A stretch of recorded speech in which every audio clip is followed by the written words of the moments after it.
How can parenting skills affect children's behavior? That's going to be fun to talk about.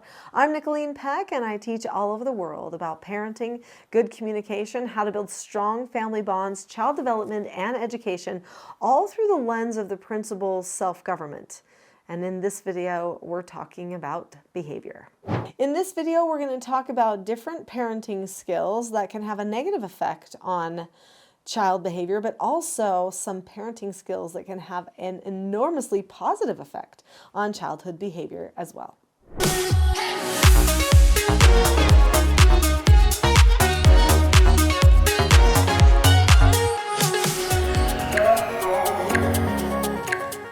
I've helped families now for many years around the world with their parenting, and I've also done therapeutic treatment care in my own home. I've raised my own children to adulthood. They're having families now of their own, so I'm at the grandma stage. I've seen a lot of people raising their children and have gotten the opportunity to help a lot of families along the way. And I do know what parent skills are not effective and should probably be abandoned, and what parent skills could be very, very effective. So right now there is a big focus on emotional intelligence in our society, but the problem is people are not necessarily understanding what proper emotional intelligence is. So a lot of parents have worked very hard on this skill of trying to be like the therapist to their child, where they're trying to get child to tell them why of everything and talk about all of their emotions all the time. This skill, although it sounds like it might be effective, can actually have a downside to it. We have now a whole generation of young parents as well as young people. So I guess that's more than one generation, isn't it? We have multiple generations now of people who are not emotionally strong. They're actually emotionally fragile. They're really worried about how they feel all the time. They don't have a lot of resilience. They can't bounce back. So our anti-fragility and our ability to be resilient as a society is actually decreasing because we're being too concerned with emotions and discussing emotions all the time and fleshing those out, where it could be good enough for a parent just to say, that was hard, wasn't it? Yeah, sometimes things are hard, but it's okay. You know, you can get through this. Is there anything you want to ask me about it? And then maybe you have a quick talk and it's done.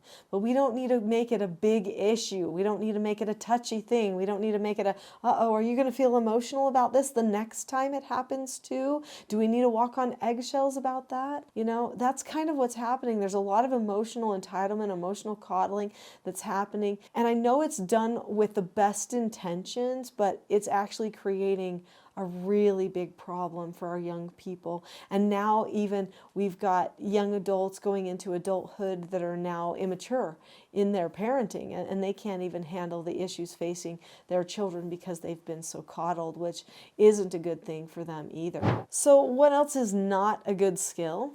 I think a lot of parents feel like they need to talk to their child all the time, every time the child talks to them. Now, I know this is going to sound really weird to say, but that's not always the best approach when a child is talking back to you. So let's say you tell your child, no, you can't play video games. And your child says, but Mom, I didn't get a chance yet, or whatever. And then the parent's like, yes, you did. And then the child's like, you don't even care about me. I never get to have any fun. Yes, you do. You had lots of fun. You did this the other day. You did this the other day. And parents start talking back to the child. The parent doesn't know it, but they've been sucked into a power struggle. This is actually not a good skill. So you shouldn't always be talking back with your children. When you give them a no answer about something or an instruction about something and they talk back to you, they should be doing it in a way that actually honors your role, that shows that they're seeking to understand, that shows that they're open to your judgment on the situation. And there's a skill for that I teach with teaching self-government. It's called disagreeing appropriately. It's one of the 4 basic skills that we teach children for self-government mastery. In fact, let's be honest, even adults need to know how to disagree appropriately.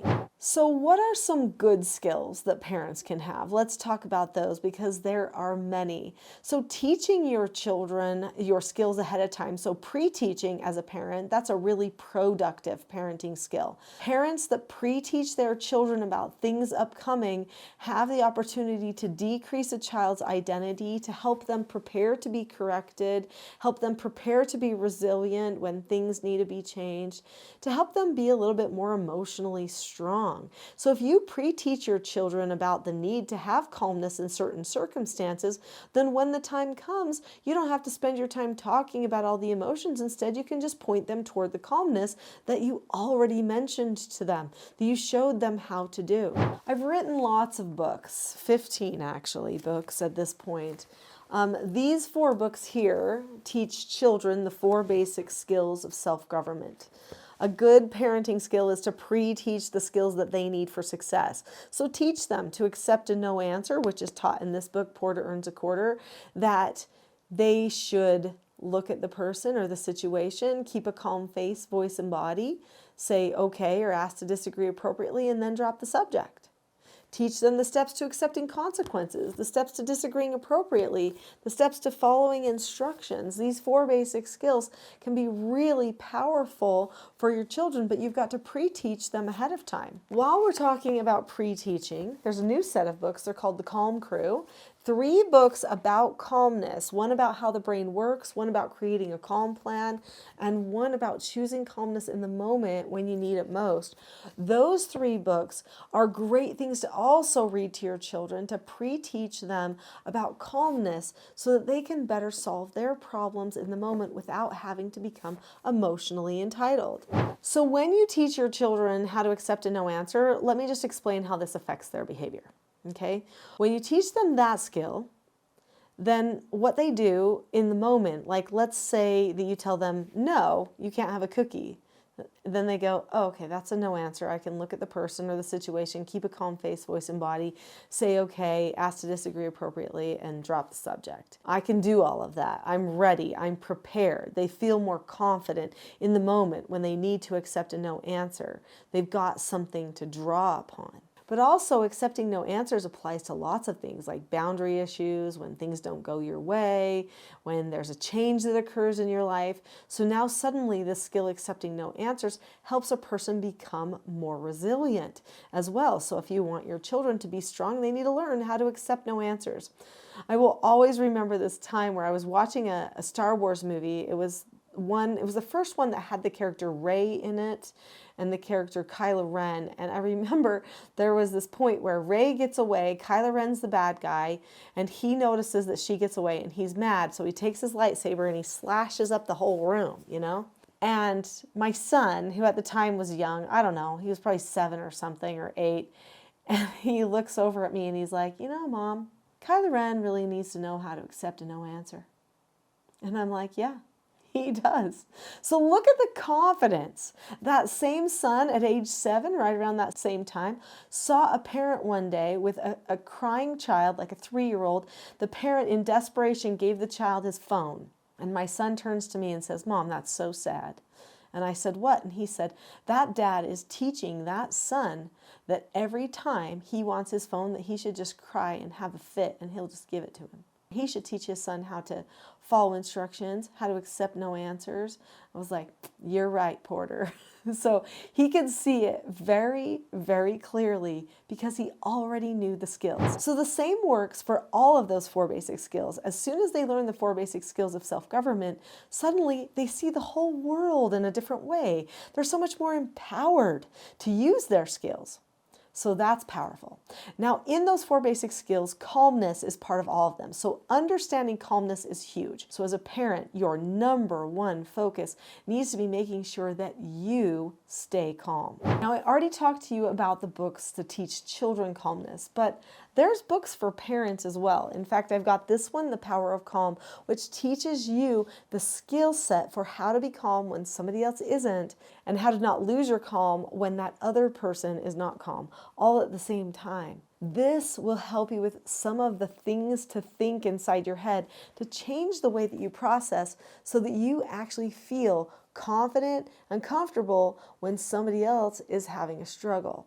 If we're going to be more specific about skills though, really some of my other books, like this one, my TSG parenting course, which is probably the best way to learn the self-government parenting skills. But this book here, Parenting a House United, is also really fantastic at helping you understand new words to say when you're doing a correction and when you're giving feedback when somebody's going completely out of control. When someone's out of control, and you've got your calmness in place, now what do you do? Now what do you say? How do you talk them from that place of dysregulation into that place of regulation? That's what this helps you do. It also helps you set up meetings for your families so that they can have times to discuss with you, create family legislation, and consequences that they want to hold themselves to. There's so many things that you can do in your family if you're just deliberate in your teaching.